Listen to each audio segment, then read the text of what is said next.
Hanya, Yanagihara's second novel, bears the modest title A Little Life, but nothing about this book is small. The paperback edition, published by Anchor, comes in at 800 pages, and the book is weighty in a literal and metaphorical sense as well, addressing topics like childhood sexual abuse and the difficulty of recovering from trauma, as it tells the story of four friends who meet in college and follows their lives through the next several decades. It was a New York Times bestseller, won the Kirkus Prize, and was a finalist for both the Man Booker Prize and the National Book Award. We spoke last March, and we're rebroadcasting the conversation for you now. I started by noting that her novel had been widely compared to Mary McCarthy's classic, The Group, and I asked her if she had read it. I haven't read it, and I still haven't. It's a very unsatisfying answer. Does that annoy you when people say this book is obviously influenced by a book that you never read? No, I mean, I think it happens all the time that we look at a given work of art and we see echoes of another, and often the creator of that work of art is not conscious of it, or is in sort of a subconscious level. Well, a big difference is in your novel, all the friends are men. Why did you want to explore long-term relationships among men rather than women, or a mix of men and women? I think friendships among men have a particular sort of language and a particular sort of tenor. You know, I've spoken before about how men are simply, it's not that they don't have access to a full range of emotions, but they're certainly far less encouraged to discuss certain things that women are allowed to discuss with one another, sensations like shame and fear and vulnerability. And so when you see a bunch of men together, the way that they react with among themselves is very different than the way they react and interact among women, or in different groups. So were you being an anthropologist? A little bit. I went to an all-female college, and then I graduated into an all-female industry, into book publishing. And so at the time when I should have really been observing boys become young men, I wasn't, and they were always objects of interest to me. The other thing is, as a novelist, it's really wonderful to work with a group of people who are limited by society in some way, because either they don't have legal rights to something, or because they're not encouraged to have, full rights to personhood in some sense. And so it's a great gift to be able to work within the boundaries of a group. The four men, Jude, Willem, J.B., and Malcolm, meet as freshmen at an elite college in Massachusetts, and they remain close into adulthood. Do you think most people form their closest friendships when they leave their parents' homes? I think for some people they do. I mean, that wasn't the case for me. Most of my close friends have been made well into adulthood. But I think that we romanticize these sorts of relationships that we make as young people, or we make as new adults, and we think that there's a sort of special gravity to them, and there's a certain sort of enchantment. For some people that's true, and for some people it's not. But I did want to play with the romance of that idea, that the best friends are the ones you've had for the longest period, which isn't always the case. This is so different from the things you do normally. You've worked as an editor at Condé Nast Traveler. Now you're at the New York Times Tea magazine, which is often about fashion. Right. This is nothing like that. It is and isn't. I mean, it's the book is about movement to some extent. It's about being able to feel that you have a right to go anywhere in the world. It's about being able to see other people, and that was something I certainly learned from Traveler. And it is, to some extent, even though I started the job after I finished this book, about the culture of materialism and about how things define us, and about how sometimes when you grow up with nothing, you are looking for beauty in however you can find it in whatever form. At the center of your story is Jude St. Francis, a brilliant lawyer, but he's emotionally and physically scarred. Why is he so troubled? I think, he's somebody who's had a particularly traumatic childhood, and I don't think that everyone reacts to trauma as a child in the same way, but it does leave its mark upon you. And I wanted him to be someone who was a bifurcated person, someone who was terrifying at work and highly competent, and became increasingly broken outside of work as he got older. And one of the themes of the book is how I think sometimes when we're younger, we think that the things that happened to us when we were children haven't really affected us that much. And part of adulthood is awakening to the fact often that we are more traumatized or more damaged than we think. Well, the things that have happened to him are hard to escape. He cuts himself, which is something that women women do more than men, teenage Yes. girls usually. Yes. But there are men who do that as well for much the same reason? Yes, I think, women do it more because, men are encouraged and taught to explode outward in rage, and women are taught to suppress their anger more. And this is a character who was never taught to be angry, and in fact it's one of the things that he needs most in life. And for all of his gifts, the things that he needs to have, the sense of entitlement, the sense of rage, the sense of expressiveness, is something that he never has access to. He refuses to tell people where he grew up or anything about his family. Yeah, I wanted to have this character feel like something out of a fairy tale. He doesn't have parents. There are no mothers in this book. There's no time in this book. There's no real sense of place in this book. And the child is made to endure incredible and sometimes perhaps unbelievable acts of brutality.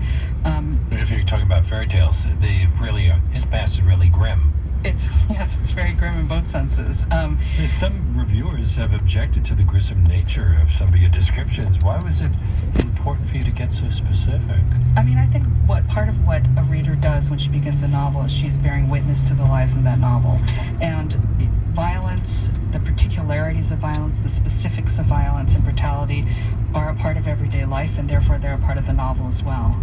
Now, in discussing a book like this, I'm always concerned about spoilers, but a lot has been revealed to readers before they even get the book, just from the various reviews. Did that bother you? Well, I don't read reviews, so I don't know what's been revealed and what's not. I don't know how people consume reviews these days. I don't know if I think many people read it after they've read the book and as kind of a fact check to themselves. But I would hope that the book is about more than simply its plot and its narrative. It's also about the immersion. But it's got a lot of plot. It does have a lot of plot, and I wanted to do that intentionally. So I can't say how readers have reacted to spoilers in reviews, because I don't know what they are actually. Some reviewers have called the book subversive because it depicts the extreme difficulty of overcoming the kind of abuse that Jude suffered as a child, and there's no "it gets better" message here. They want that it gets better message. We all crave that, and it does get better for many people, but it doesn't. And I think that one of the things I wanted to discuss in this book is the oppressive, the tyrannical nature of happiness in this country in particular. This idea that if you aren't happy, if you aren't content somehow, then you are doing something wrong and you're not asking for it correctly. And that's simply not true for everybody. It won't be something everyone can access or find. Well, all four of these characters become great successes, and getting back to your experiences at New York Times Tea Magazine and Condé Nast Traveler, there's great descriptions of houses and parties in this book, but the point is also made that just because you have that kind of success, which is all you dream of when you're younger, it doesn't necessarily mean that you're going to be happier later. I think that's true, and I don't think that this is the sort of book that argues that money means nothing. Jude's life would have been much more difficult than it already is if he didn't have resources, and he does, and it's still very difficult for him.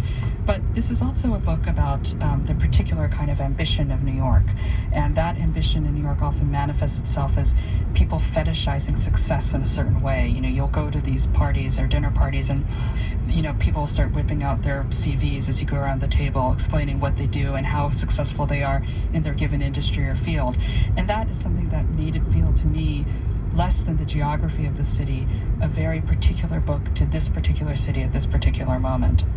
I'm speaking with Hanya Yanagihara. Her novel, A Little Life, was a Man Booker Prize finalist and a New York Times bestseller. And your first novel, The People in the Trees, also involved abuse of children by an authority figure. Why is that subject so important to you? It's important to me because it is the ultimate abuse of power. It's something that can really ruin people. And as an adult, there are arguments about when a child becomes sexually aware. Is it 16? Is it 18? Is it 14? People can argue and try to parse that any way they can. But I think what is unarguable is because you don't know how a child is going to react to it until they're older. And so you as an adult are responsible for being careful about how you take another person's life into your hands. Jude's closest friend, Willem, is an actor who grew up on a ranch in Wyoming with a disabled brother and emotionally distant parents. Their friends, Malcolm and J.B., come from more well-to-do families.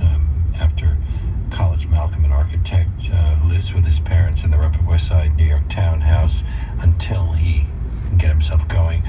J.B. is a painter who reminds me a bit of Jean-Michel Basquiat. They all achieve success in their chosen fields, but their romantic lives seem a bit trickier. Do you think that for some people it's easier to get their careers on track than their personal relationships?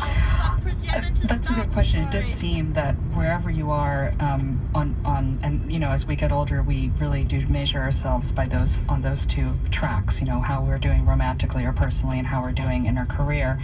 And it's very difficult to have sort of parity on both of those tracks. But I don't think that there's an absolute answer one way or the other, but I do think that everyone always feels they're failing desperately in one of those fields. So there are some really positive characters here. Jude finds a wonderful doctor and a law school professor who adopts him as an adult and helps him along. One reviewer, Garth Greenwell in The Atlantic, I know you didn't read this review because you don't read reviews, he called this book the great gay novel. Would that surprise you? I thought it was, I know Garth a little, and I think that he's a very smart thinker, and I was honored and flattered that he wrote this. And I thought it was an interesting and different way of looking at the book, and from what people have told me about this article, because people do tell me about reviews, it is about the sort of the queerness, the extravagance, the largeness, and the melodrama of the book, which I think is a fantastic aesthetic way of looking at it. And these characters are working out their sexuality. Yes, their lives develop. There's only one person in the book who actually names himself as gay, and that's JB. But I think also it's about male intimacy, and it's about love between men, and I think that is not necessarily something that is gay, but it is something that we see perhaps less of in the culture than we once did, oddly. The book takes place in New York City, presumably in the present day, but it's almost ahistoric. Yes. Things happen in the past that probably wouldn't, and on the other hand, there are no references to historical events like 9/11 or even HIV/AIDS, despite right. Gay character. Why did you choose to leave those kinds of details out? When you take time out of a novel, and by time I mean dates here, specific things to ground the reader in the life of the book, what you're really doing is you're trapping the reader into a very sort of closed garden of a world with just these characters and their interior lives. And so the book should feel intimate, but it should also feel claustrophobic. And there's nowhere else that you can go for context other than these characters' lives and how they're actually interacting with one another. And so I think what I hope to really have is a sense of this book that wasn't quite naturalistic fiction, but wasn't quite not naturalistic fiction. It should feel a little bit like an enchantment, but it should also feel a little bit oppressive in a way. It's been a bestseller, and there's been talk of a film version. Is that something you'd like to see? I would like to see it in the right hands. I mean, I'd like Would to you want to see write the script? Shit, I forgot to Potentially, look I at my think I'd camera like to right see on it his as a poor limited face. series, a TV series, and not a film. Well, it's 800 pages long, and when they make films from war, out of war and peace and things like that, a lot gets left out. Yeah, it's true. A lot does get left out. It's rare for a writer to be allowed to choose the cover image for their book, but you fought for a photograph by Peter Hujar. Can you describe it? So this is a picture, and I recently found out some more information about it, taken in 1969 by Hujar, who was a contemporary of Robert Mapplethorpe's and Chen Guangqi's and David Wojnarowicz's, and part of the East Village artistic circle that intersected with AIDS activism. And he was a wonderful photographer, and the photos are luminous. They're really beautiful. It's a powerful photograph. It's a very powerful photograph, and it's of a man named Dutch Anderson. I don't know anything more about him. And you look at this photo and you don't quite know whether the man is in pleasure or in pain. It's called Orgasmic Man, so he's actually in the middle of an orgasm. But what I loved about it is that there's this sense when you're looking at it that you, the viewer, are violating or trespassing upon this terrifically intimate moment, something you shouldn't quite see, and that you're seeing someone at his most vulnerable. And in that way, I thought it was an interesting echo or companion for the book itself, where the reader is often Jude's only companion through his darkest moments.